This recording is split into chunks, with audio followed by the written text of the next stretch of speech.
رب العالمین نے خود اعلان فرمایا وَرَفَعْنَا لَكَ ذِكْرَكَ، اے محبوب ہم نے آپ کے ذکر کو خود ہی بلند فرما دیا۔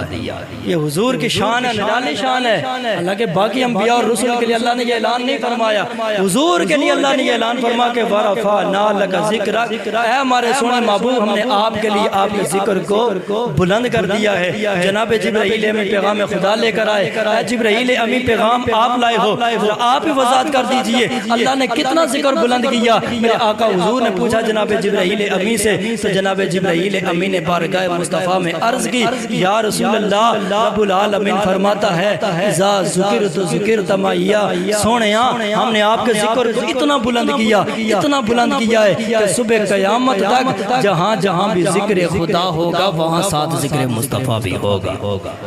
جہاں جہاں ذکر خدا ہوگا وہاں ساتھ مصطفیٰ کا ذکر ہوگا۔ اگر اذان کے اندر رب کا ذکر ہوگا تو ساتھ رسول کا بھی ذکر ہوگا،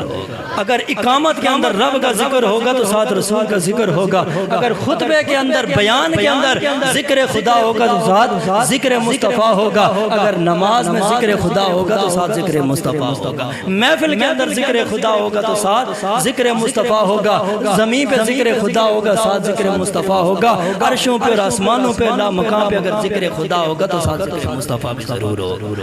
فرما وَرَفَعْنَا لَكَ ذِكْرَكَ، اے محبوب ہم نے آپ کے ذکر کو بلند کر دیا، اور جس کے ذکر کو خود رب العالمین بلند کرے، اب خود اندازہ کرو اس کے ذکر کو کون گھٹا سکتا ہے، یا ان کے ذکر کو کون بیان کر سکتا ہے۔ ہم جو حضور کا ذکر کرتے ہیں، حضور کی شانیں بیان کرتے ہیں، حضور کے کمالات بیان کرتے ہیں، ہم اپنی سوچ کے مطابق کرتے ہیں، ہم اپنی